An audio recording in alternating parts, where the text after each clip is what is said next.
of all the sets I've heard, short of using something like a Theo UTWS on a traditional IEM, the Moondrop Robin is the most sound quality you can get out of a true wireless set. Quick reminder, we now have a Discord channel called The Hideout.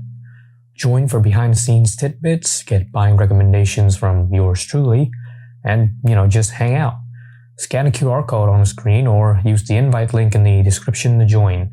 Alright, back to the video. So I have to bust out the wide-angle lens for this because the box of the Robin is just amazing. It's big as well. Like, compared to the Triple Vin Vivace's box, as you can see, it's a lot smaller, a lot thinner, and a lot less extensive as well. Wow. For both Honkai Star Rail fans and Moondrop enjoyers, this is a feast for the eyes, with some elements, as you can see, having this sort of rainbow glow as well. So the inner box, as you can see, it has a pearlescent coating with, again, yet more of those holographic rainbow elements. Open that up and you'll be getting the pamphlet that is the quick start guide. And then you have this very thick acrylic block with a sort of, I'd say, a 2.5D depth effect to it for the character Robin. Next is gonna be the Robin itself and its carrying case in some quite big padding. We'll get to this later. On the bottom layer, you're gonna get this small box with the rest of your accessories. They include some standard normal white silicone ear tips, 3 sizes of Moondrop's spring ear tips, and a basic but quite functional USB charging cable. For documentation, you're gonna have this little triangular QC control sticker, a little warranty card, and a high quality, quite thick instruction booklet. But it's only printed in Chinese and Japanese because this is the Japan exclusive version. Overall, this is an incredibly nice unboxing experience with collectability at its core. Now, I don't care if you say, "Oh, I don't want a lot of packaging, it's so wasteful." This is a game collab with an anime IP. It's supposed to be grandiose and it's supposed to feel luxurious, and I love that they did not compromise to make the presentation really, really nice. So on to the Robin. You've got a cylindrical case with a sort of matte white texture and the glossy top that shows the Robin singing. And you guessed it, it has that rainbow glow effect as well. There are no external LEDs for you to check the charging status and the battery indicator. If you want to check that, you're gonna have to open the inside to see the LED kind of in this center portion here. The case also supports wireless charging, so it works quite well with my Galaxy phone with the wireless power sharing function. The earpieces themselves are also made of a fairly nice feeling plastic. It's a mix of these matte white pieces along with the parts that have a sort of glowy Galaxy paint design, kind of reminiscent of the Moondrop Stellaris and a Starfield. I guess time will tell as to whether the paint on these pieces will chip or fade. The shell shape is again very similar to that of the Moondrop May, but it is a little bit bigger, a little bit thicker to accommodate the extra electronics, and it has a similar driver setup in here. This is a microphone sample of the Moondrop X Honkai Star Rail Robin's earphones. The outer case is purple, made from a synthetic kind of leather-like material with gold Robin text on top, and sort of this little magnetic button for quick access to the Robin itself. However, I'd say that the top, it tends to come off sometimes without the lid, as you can see here. So I would recommend you grip the top a bit harder to bring both the pieces out. You'll get voice lines from the Japanese voice actor for Robin. So have a listen at some of these voice lines. こんにちは、ロビンよ。ペアリング中よ。大丈夫。ここにいるわ。ペアリング成功ね。静かになったかしら。外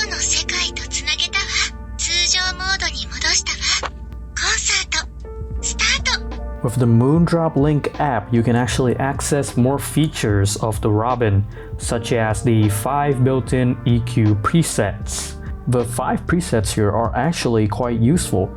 They change the sound enough to make a difference, but they're not like drastically different. Instead of being somewhat gimmicks that I skip over, these are actually quite usable. If I want an extra hit of bass, the pop style preset does that quite well. Whilst the classic preset, it cuts down on the bass, boosts a bit of a vocal presence, and maximizes on detail retrieval. Although there are no aptX codecs, the Robin does support both LDAC and the new LC-free codec. And of course, you can actually remap the inputs of the touch panel on the Robin, which, by the way, this touch panel, it's fairly accurate, although it kind of likes it when you give it like a definite touch instead of just a light tap like this. Expect the delays of about 400 to 500 milliseconds on the standard mode for the Robin and about 160 to 250 milliseconds on the gaming mode. That gaming mode, by the way, is triggered by a quadruple tap on the touchpads here, but honestly I found it quite difficult to activate for some reason because it kept misreading my inputs at times. Other creature comforts include in-ear detection, which can know when you're wearing and not wearing your earpieces, and autoplay or pause your music. So the Robin also has an alright ANC mode. As you can see here, it's a little underpowered, and the transparent mode, it does a good job of filtering some environmental cues. Now I do wish that Moondrop was able to add different intensity levels to the noise reduction and the transparency modes. Maybe you can add like a wind noise cancellation mode as well. As it is, the Robin's ANC and transparent performance is, I'd say, slightly below average, somewhat made up for if you can get a good seal from the ear tips. And if you can't cancel out the noise, you can always drown it with more of your music, because the Robin has 3 selectable gain levels, with the highest gain actually providing ample volume headroom should you need an extra boost in those very noisy scenarios. Advertised battery life for this thing is about 9 hours on a single charge, but I think you should expect real run times to be closer to 6 to 7 hours, depending on if you're using the ANC modes and your gain and volume levels as well. Talking about ear tips, although I appreciate the inclusion of Moondrop spring tips, I think the stock white ear tips that they gave with the Robin here still works the best for me. It gave me a better seal, and even then though, the nozzles of the Robin can accommodate even normal IEM ear tips. So for most tips, it will fit into the case with no issues. Although there is a newer 1.2.3 firmware available, I have been asked by Naka, shoutouts for letting me borrow these for review, thank you very much, to not update it, as it may change the sound of the Robin. Therefore, my impressions of the sound will be made on the 1.2.0 firmware with the default sound preset. On its default preset, the Robin is quite reminiscent of the wired Moondrop May when plugged into its DSP cable at the default settings as well. I mean, it makes sense, as the Robin, it's almost like a wireless Moondrop May design, you know? This means that you're getting the excellent low-range performance of the May now in wireless form. There's a good sub-bass lamp, not just for true wire stuff, but also very respectable even compared to wired sets. And it's exciting, slightly thick without bleeding into the upper mid-range. It's powerful, but it's clean. Mid-bass energy is a bit more reserved, I'd say, but enough to warm up the music slightly, especially on that ultra bass preset. The mid-range is similar to the May as well, but actually I think it has some extra refinements. If you found the May just a little bit shouty, then on the Robin, you'll see that both on the graphs and when you hear it in real life, the slightly pulled back upper mid-range. Surprisingly, this does not hurt detailing and vocal presence much at all. It gives the Robin a restrained but still richly detailed and well-separated vocal presentation that is easier on the ears, especially for long listening sessions. Treble energy is somewhat conservative as well, rounding out a warm, kind of neutral signature with just enough air to expand the playing field for drums and cymbals, ensuring that the treble detailing is nicely preserved. Although the classic preset does not particularly boost the treble regions, it offers a tonally brighter sound that can seem maybe a bit more clear, so to speak, should you find the Robin on default sounds a bit dark for you. The technical aspects are also impressive. Keeping up with wired IEMs in terms of separation, it's at the level of IEMs like the Moondrop May that it's based off of, and even other multi-driver sets like the Truth Ear Hexa. Notably, it retains at least adequate imaging performance that can roughly portray the sort of spatial positioning of musical elements, something that even wired IEMs struggle to do well. Of all the sets I've heard, short of using something like a Theo UTWS on a traditional IEM, the Moondrop Robin is the most sound quality you can get out of a true wireless set. Now, Naka didn't just lend me the Robin, but I was also given the Moondrop Act. Basically, it's Moondrop's first collab with a gacha game. So let's see how the collab products have evolved. Build-wise, the materials on the Robin is more solid compared to the thinner and more hollow Act. And in terms of features, well, the Robin is stacked with quality of life improvements, like the extra transparency mode, the gaming mode, all the fancy codec support. Meanwhile, the Act, it has a basic ANC mode, and that's kind of it for this one. Now, as far as the collab aspect goes, I think the Act is still pretty fire, with nice anime girl packaging, a customized silicone case, although the text on it has chipped off from daily use.